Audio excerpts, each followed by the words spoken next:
ನಮಸ್ಕಾರ ಬೀದರ್ ನ್ಯೂಸ್ ರೌಂಡಪ್ಗೆ ಸ್ವಾಗತ. ನಾನು ಹನುಮಂತ್ ದೇಶಮುಖ್. ಬನ್ನಿ ಕ್ವಿಕ್ ಆಗಿ ನೋಡೋಣ ಬೀದರ್ ಜಿಲ್ಲೆ ಮತ್ತು ಜಿಲ್ಲೆಗೆ ಸಂಬಂಧಪಟ್ಟಂತ ಇಂದಿನ ಪ್ರಮುಖ ಸುದ್ದಿಗಳನ್ನ. ಚಲಿಸುತ್ತಿದ್ದ ಸಾರಿಗೆ ಬಸ್ನಲ್ಲಿ ಏಕಾಏಕಿ ಡೀಸೆಲ್ ಟ್ಯಾಂಕ್ಗೆ ಹಾನಿಯಾಗಿ ಭಾರಿ ಪ್ರಮಾಣದ ಡೀಸೆಲ್ ಸೋರಿಕೆ ಆಗಿದೆ. ಆದರೆ ಚಾಲಕನ ಸಮಯ ಪ್ರಜ್ಞೆಯಿಂದ ಭಾರಿ ಅನಾಹುತವೊಂದು ತಪ್ಪಿದೆ. ಔರಾದ್ ತಾಲೂಕಿನ ಮುಸ್ತಾಪುರ್ ಗ್ರಾಮದ ಬಳಿ ಔರಾದ್ನಿಂದ ಮುಗುಳುಕೋಟಗೆ ತೆರಳುತ್ತಿದ್ದ ಸಾರಿಗೆ ಬಸ್ನಲ್ಲಿ ಈ ಘಟನೆ ನಡೆದಿದ್ದು, ಬಸ್ನ ಜಾಯಿಂಟ್ ರಾಡ್ ತುಂಡಾಗಿ ಡೀಸೆಲ್ ಟ್ಯಾಂಕ್ಗೆ ಬಡಿದ ಪರಿಣಾಮ ಅಪಾರ ಪ್ರಮಾಣದ ಡೀಸೆಲ್ ರಸ್ತೆ ಮೇಲೆ ಸೋರಿಕೆ ಆಗಿದೆ. ಇವತ್ತು ಔರಾದ್ನಿಂದ ಮುಗುಳುಕೋಟ ಪ್ರಯಾಣ ಮಾಡುತ್ತಿದ್ದೇವೆ ನಾವು ಬಸ್ಸಿನಲ್ಲಿ. ಇವತ್ತು ಜೆಂಟ್ ರಾಡ್ ಮುರಿದೋಗಿ ರಾಡದನ್ನು ಟ್ಯಾಂಕಿಗೆ ಹತ್ತಿ ಡೀಸೆಲ್ ಒಡೆದೋಗಿ ಸೋರಿ ಬಿಟ್ಟಿದೆ. ಧರಿ ಹನುಮಾನ್ ಮಂದಿರ ರೋಡಿಗೆ ಇವತ್ತು ನಾವು ಆ ಸಮಯದಲ್ಲಿ ಬಹಳ ಭಯಭೀತರಾಗಿದ್ದೇವೆ. ಯಾಕಂದರೆ ಬಸ್ಸಿನಲ್ಲಿ ಪ್ರಯಾಣಿಸುವಾಗ ಆವಾಜ್ ಹೆಂಗೆ ಬಂದಿತ್ತು? ಆವಾಜ್ ಭಾಳ ನಿಬ್ರು ಬಂದಿದೆ ಸರ್. ಅದ ನಿಮ್ಮ ಭಾಳ ಅಂಜಿಕೆ ಆಗ್ಯದ ಒಳಗೆ? ಭಾಳ ಅಂಜಿಕೆ ಸರ್. ಇವತ್ತು ಎಲ್ಲ ಸಿಸ್ಟಮೆಟಿಕ್ ಆಗಿ ಬಸ್ ಬಿಡುವಾಗ ಎಲ್ಲರೂ ಕಂಡೀಷನ್ ಹೇಗಿದೆ ನೋಡಿ ಮತ್ತೆ ಬಿಡಬೇಕೆಂಬ ಎಂದು ನಾವು ಕೇಸ್.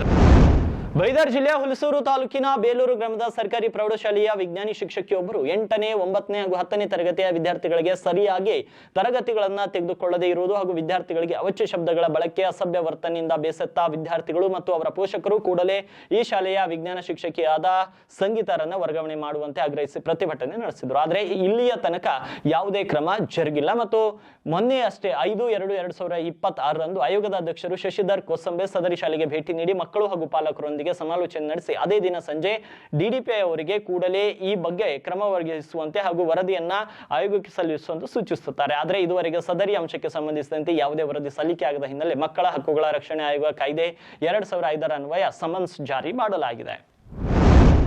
ಭಾಲ್ಕಿ ಉಪನೋಂದಣಾ ಇಲಾಖೆಯಲ್ಲಿ ಉಸ್ತುವಾರಿಯಾಗಿ ಕಾರ್ಯನಿರ್ವಹಿಸುತ್ತಿರುವ ಉಪನೋಂದಣಾಧಿಕಾರಿ SDA ಜಹೂರುದ್ದೀನ್ ಅವರ ವಿರುದ್ಧ ಭಾಲ್ಕಿ ವಕೀಲರ ಸಂಘವು ಗಂಭೀರ ಆರೋಪಗಳನ್ನು ಹೊರಿಸಿ ಮುಖ್ಯ ಕಾರ್ಯದರ್ಶಿಗಳು ಕಂದಾಯ ಇಲಾಖೆ ವಿಕಾಸಸೌಧ ಬೆಂಗಳೂರು ಅವರಿಗೆ ದೂರು ಸಲ್ಲಿಸಿದೆ. ದೂರಿನನ್ವಯ ಉಪನೋಂದಣಾ ಕಚೇರಿಯಲ್ಲಿ ಕೆಲವು ಖಾಸಗಿ ಏಜೆಂಟ್ಗಳನ್ನ ಇಟ್ಟುಕೊಂಡು ಅವರ ಮೂಲಕವೇ ದಾಖಲೆ ನೋಂದಣಿಗೆ ಬಂದವರಿಗೆ ಮಾತ್ರ ಸರಿಯಾಗಿ ಕೆಲಸ ಮಾಡಲಾಗುತ್ತಿದ್ದು, ವಕೀಲರ ಮುಖಾಂತರ ನೋಂದಣಿಗೆ ಮುಂದಾದರೆ ಅನಾವಶ್ಯಕ ತಕರಾರು ಎತ್ತಿ ಸಾರ್ವಜನಿಕರಿಗೆ ತೊಂದರೆ ನೀಡಲಾಗುತ್ತಿದೆ ಅಂತ ಆರೋಪಿಸಲಾಗಿದೆ. ಜಹೀರುದ್ದೀನ್ SDA ಇವರು ವಿರುದ್ಧ ದೂರದ ಏನು ಅಂತಂದ್ರೆ ಅವರು ಹಣ ತಗೊಂಡೇ ಕೆಲಸ ಮಾಡ್ತಾ ಇದ್ದಾರೆ, ಕೆಲಸ ಮಾಡ್ತಾರೆ ಮತ್ತು ವಕೀಲರಿಗೆ ಲಂಚಕ್ಕೆ ಬೇಡಿಕೆ ಹೆಚ್ಚಿಗ್ತಾ ಇದ್ದಾರೆ.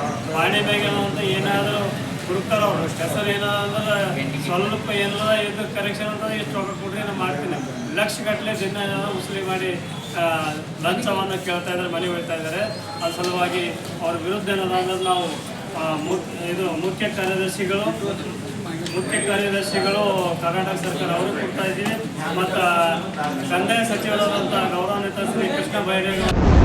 ಬೀದರ್ ಜಿಲ್ಲೆಯ ಬಸವ ಕಲ್ಯಾಣ ಬಿಜೆಪಿಯಲ್ಲಿ ಭಾರೀ ಬೆಳವಣಿಗೆ ಕಂಡು ಬಂದಿದೆ. ಕಾಂಗ್ರೆಸ್ ಕಾರ್ಯಕರ್ತರು ಬಿಜೆಪಿಗೆ ಸೇರ್ಪಡೆಯಾಗಿ ಬಿಜೆಪಿ ಬಲ ಹೆಚ್ಚಿಸಿದ್ದಾರೆ. ಬಸವ ಕಲ್ಯಾಣ ಮತಕ್ಷೇತ್ರದ ಹಿರೇನಾಗಾಂವ್ ಗ್ರಾಮದ ಬ್ಲಾಕ್ ಕಾಂಗ್ರೆಸ್ ಕಾರ್ಯಕಾರಿಣಿ ಸದಸ್ಯರಾದ ಪ್ರಕಾಶ್ ನಾಗುರೆ, ಮಾಣಿಕಪ್ಪ ಘೋಳೆ, ಅವಿನಾಶ್ ಇಪ್ಪಿ ಮತ್ತು ರಮೇಶ್ ಸೌದಿ, ರಾಜ್ಕುಮಾರ್ ಇಪ್ಪಿ ಸೇರಿದಂತೆ ಅನೇಕರು ಕಾಂಗ್ರೆಸ್ ಪಕ್ಷವನ್ನ ತೊರೆದು ಬಿಜೆಪಿ ಪಕ್ಷಕ್ಕೆ ಸೇರ್ಪಡೆಯಾಗಿದ್ದಾರೆ.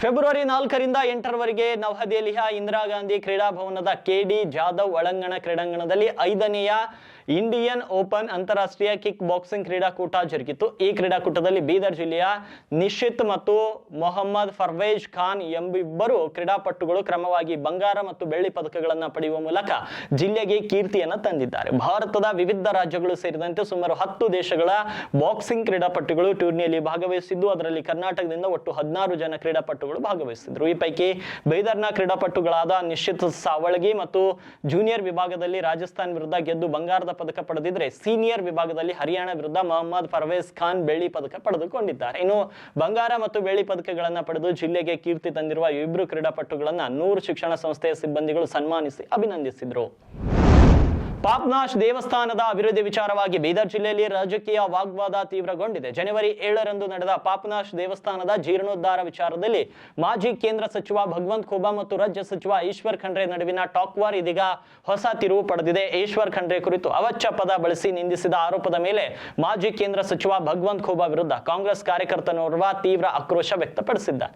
ಬಾಲ್ಕಿ ತಾಲೂಕಿನ ನಿಟ್ಟುರ್ಬಿ ಗ್ರಾಮದ ತುಕಾರಾಮ್ ಹನುಮಂತರಾಯ್ ದೊಡ್ಡಿ ಎಂಬ ಕಾಂಗ್ರೆಸ್ ಕಾರ್ಯಕರ್ತ ತನ್ನ ಫೇಸ್ಬುಕ್ ಖಾತೆಯಲ್ಲಿ ವಿಡಿಯೋ ಅಪ್ಲೋಡ್ ಮಾಡಿ ಭಗವಂತ್ ಖೂಬಾ ವಿರುದ್ಧ ಅವಾಚ್ಯ ಪದಗಳಿಂದ ನಿಂದನೆಯನ್ನ ಮಾಡಿದ್ದಾರೆ. ಕಾರ್ಯಕರ್ತಗಳಿಗೆ ಡೆವಲಪ್ಮೆಂಟ್ ಮಾಡಿದೆ.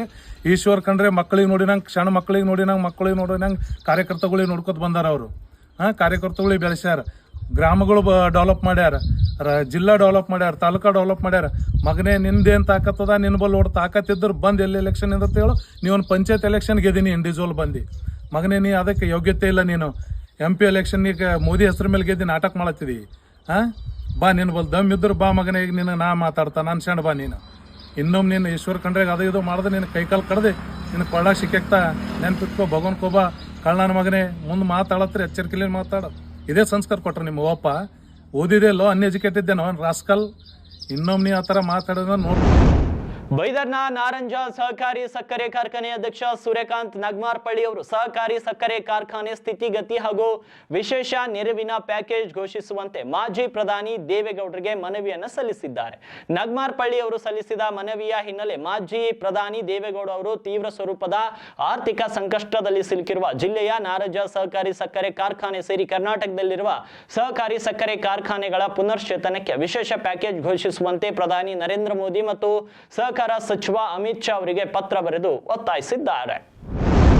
ಬೀದರ್ ಜಿಲ್ಲೆಯ ಹುಲಸೂರು ತಾಲೂಕಿನ 4 ಗ್ರಾಮ ಪಂಚಾಯಿತಿಗಳಿಗೆ ಆಡಳಿತ ಅಧಿಕಾರಿಗಳಾಗಿ ನೇಮಿಸಿದ್ದಾರೆ ಜಿಲ್ಲಾ ಅಧಿಕಾರಿಗಳು. ಗ್ರಾಮ ಪಂಚಾಯತ್ ಚುನಾವಣೆಯ ಜನಪ್ರತಿನಿಧಿಗಳ 5 ವರ್ಷದ ಅವಧಿ ಮುಗಿದ ಬೆನ್ನಲ್ಲೇ 4 ಗ್ರಾಮ ಪಂಚಾಯಿತಿಗಳಿಗೆ ಆಡಳಿತ ಅಧಿಕಾರಿಯನ್ನ ಜಿಲ್ಲಾಧಿಕಾರಿಗಳು ನೇಮಿಸಿದ್ದಾರೆ. ತಾಲೂಕಿನ ಗಡಿ ಗೌಡ್ಗಾಂವ್ ಮತ್ತು ಮೆರಕಲ್ ಗ್ರಾಮ ಪಂಚಾಯತ್ಗೆ ತಹಶೀಲ್ದಾರ್ ಶಿವಾನಂದ್ ಮೇತ್ರೆ ಅವರನ್ನ ಹಾಗೂ ಬೇಲೂರು ಮುಚ್ಚಳಂಬ ಗ್ರಾಮ ಪಂಚಾಯಿತಿಗಳಿಗೆ ತಾಲೂಕ್ ಪಂಚಾಯತ್ ಇಒ ಅವರನ್ನ ನೇಮಿಸಿ ಜಿಲ್ಲಾಧಿಕಾರಿಗಳು ಆದೇಶ ಹೊರಡಿಸಿದ್ದಾರೆ. ಈಗಾಗಲೇ ಆಡಳಿತಾಧಿಕಾರಿಗಳು ಗ್ರಾಮ ಪಂಚಾಯಿತಿಗಳಲ್ಲಿ ಅಧಿಕಾರವನ್ನು ಕೂಡ ವಹಿಸಿಕೊಂಡಿದ್ದಾರೆ.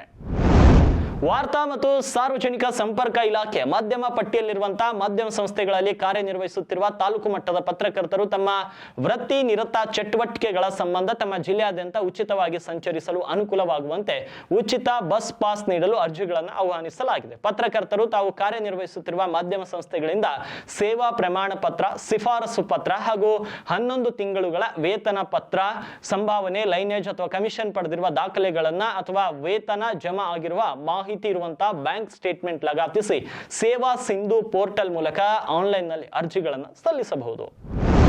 ಇವಾಗಿದು ಈ ಕ್ಷಣದ ಪ್ರಮುಖ ಸುದ್ದಿಗಳು. ಮತ್ತೆ ಭೇಟಿಯಾಗ್ತೀನಿ ಮತ್ತೊಂದು ನ್ಯೂಸ್ ಬುಲೆಟಿನ್ ನಲ್ಲಿ.